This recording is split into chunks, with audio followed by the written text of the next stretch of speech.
Hey, Space Watchers, and welcome to the 75th IAC here in Milan. The event is about to begin tomorrow, but the space community gathered already for diverse side events. And I have the pleasure to start our reporting from the event with the ESA Director General, Dr. Josef Aschbacher, and that just before the MMOP, and that stands for the Meeting of the Members of the Parliament press conference. Dr. Aschbacher, the IAC 2024 is about to begin. How are you doing today? Oh, very busy already. It's a Sunday. I've been waking up early with a lot of meetings already. We're getting in full swing. It will be a very, very busy week, a very full week with a lot of bilateral meetings, negotiations, presentations. So really look forward to it. Yeah, and we're here in the building of the local government. Just waiting for the press conference, or I'm waiting for the press conference of the members of the parliament. That was also a big meeting that happened already. So, but let's come to our conversation. ESA reported a number of significant successes in the last month, so congratulations to that in general. So just earlier this week we saw this launch of Hera, which was amazing to find this really sweet spot of weather in this case. So what can we expect from ESA the next days here in Milan at the IAC? We have a lot of activities planned. We have actually quite a good group of experts here at the IAC. It's our home turf, so of course we would like to be very present. Very nice exhibition also, a very nice ESA stand. So please take the time and say hello. I have asked my people to organize coffee, so you can also have a short chat. But what we do, yes, ESA delivers, and this is really a message I would like to reiterate. This year has been a particularly successful year, many good deliverables. First we had the astronauts, Marcus Wandt as the very first reserve astronaut coming back from flying and coming back from the space station, which is quite an achievement by itself. We had Andy Morgensen coming back as commander of the space station after 6 months in orbit. We had a few satellite launches. We had Sentinel 2C launch with the last Vega just a couple of weeks ago. We had the Galileo launches, 2 of them, which we did for the European Commission. We had AWS, FISAT, and just a couple of days ago Hera, which of course is an amazing mission. I'm sure all of you have followed it. Can you just imagine for a moment that we are sending our spacecraft Hera to the asteroids, Didymos and Hermes, 196 million kilometers away when it arrives there, and on an asteroid that is 150 meters long. First of all, to find it, to make sure that it's not colliding, because the time between the Hera spacecraft and Earth is about 11 minutes one way, so 22 minutes forth and back to give command. So that means we have to equip Hera with artificial intelligence, pattern recognition to make decisions on the spot for its own satellite. That means the Hera mother satellite, but also the 2 CubeSats that we are releasing that are coming down and will land on Didymos and Dimorphos, sorry, it's just amazing. The technology is just amazing, but also the science, of course. I mean, we want to protect our planet. If an asteroid of this magnitude will come to our Earth, it would destroy a major city, a mega city. And if Didymos would come to our Earth, the other pair of the 2 asteroids, that would wipe out a much larger area, country, or a much larger portion, because it's 750, 780 meters wide. So these are dangerous asteroids. We of course want to investigate how they are composed, what the DART mission caused. Did it crack open the asteroid? We know there's a crater with lots of rocks flying around it because there's a gravity still of the asteroid. How far are they? How do they behave? If this would come close to the Earth, would they enter into the Earth's atmosphere and again cause destruction? How are they characterized? And itself, the asteroid, how did this impactor work, and what did it do? And this is something where we have lots of questions, and this is exactly what Hera will do. So fascinating mission, and really, I have to say, I was so nervous when when the launch happened. As you said, we had a window, really, literally of we had a few seconds window, but a few couple of minutes when the weather was green, and the rocket could launch. Thanks also to SpaceX, who has delivered it perfectly into orbit. But really, thank you to our project team, to the member states, to NASA as a partner, also JAXA as a partner. I mean, this has been a huge project. But if I may, just one more point. Hera, of course, is fascinating from what it does, but also for me as ESA, it's a very good example of ESA in transformation. I am transforming ESA since more than a year now.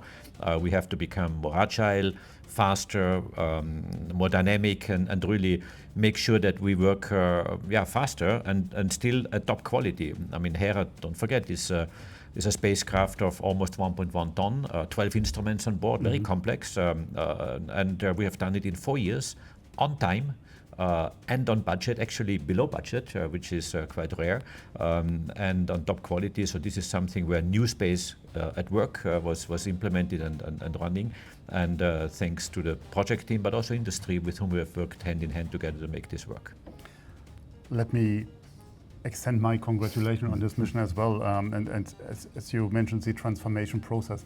What I found as a journalist quite interesting is that you gave room to test out things, also on the communication side. So, and if you haven't been there, go to hera.space and you can chat actually with the spacecraft.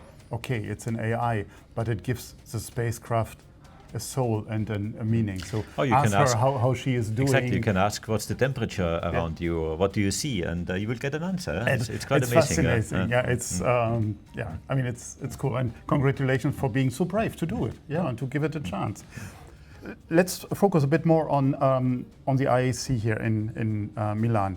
2 years ago at the IAC in Paris, there was a Moonlight, made a lot of news. So going back to the moon, communicating from there and offering this kind of services. What is the current status, if you can give some light on it? There is something happening this week, so stay tuned. We will announce, I don't want to preempt it because this comes out before the ISC starts, but we have made major progress in the last couple of months with launching the IDT, evaluating it, negotiating it, and with the key companies. So we are getting ready to go because Moonlight is, of course, a very important initiative.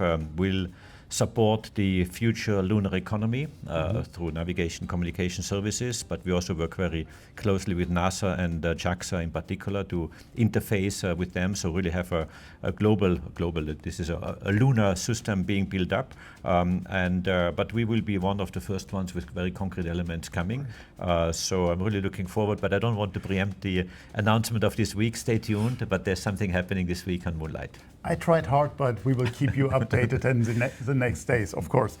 My last topic, and that's something that's very close to us, to me, and you know that that's the Zero Debris Charter that we talked about at ELA. So now I've seen that there's an announcement that many more companies will join the Zero Debris Charter. What is where does this project stand from your end? I mean, the Zero Debris Charter, I have to say, surprises me as well, and in a very positive way.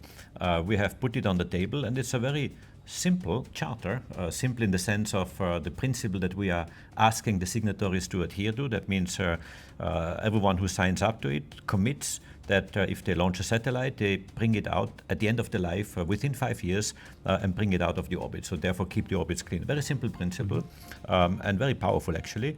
But the fact that we are not a regulatory body, so we cannot enforce that, and we will not enforce it.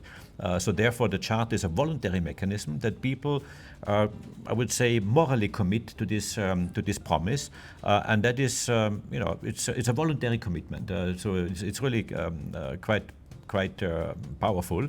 And we have had a lot of signatories so far. By the end of this week, we have another signature event during during ERC, and following the one of ELA. And we will have more than 100 signatories, which is quite surprising or quite amazing. Some of them not from Europe. We have countries lined up. I can announce that because this was already pre-announced. New Zealand, Mexico are ready to sign up to it, in addition to many European countries, but also private companies from within Europe, but also outside Europe. Already we have signatories from the US, from Korea, and this is, for me, a very encouraging sign that we have put something on the table that is quite attractive to many, because voluntarily they want to commit to these principles of the charter.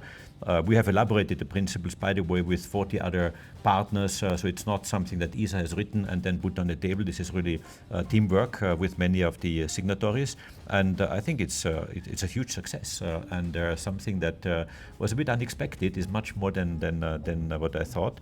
It's really good. That sounds great, and we are big fans of and supporter of the Zero Debris Charter. But I can't talk about Zero Debris without asking about the status of the upper stage of the first Ariane 6 spacecraft. So how will be dealt with that? Oh yeah, the launch of Ariane 6, you have all followed it, and thank you for that. I've got so many messages of congratulations and very positive encouragement.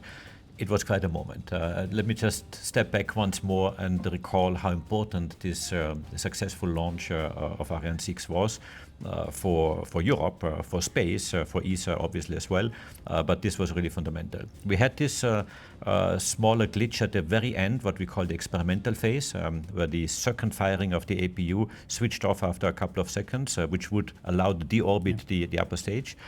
We have worked on all the data within days. It was during summer period, during holiday period, but we have identified the root cause. We are working on it now, and now it is being implemented.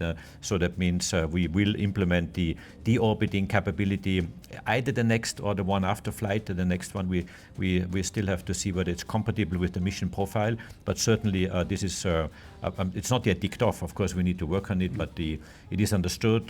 We will implement the right measures, and we will implement it in the future. So yes, in the future, the upper stage will be deorbited based on the APU, which we will have to fix. Great. Thank you very much, Dr. Aschbacher. I wish you a wonderful IAC. You will be very, very busy over the next days. And with that, SpaceWatch out for the moment, and stay tuned. You will hear from us over the next days on and on.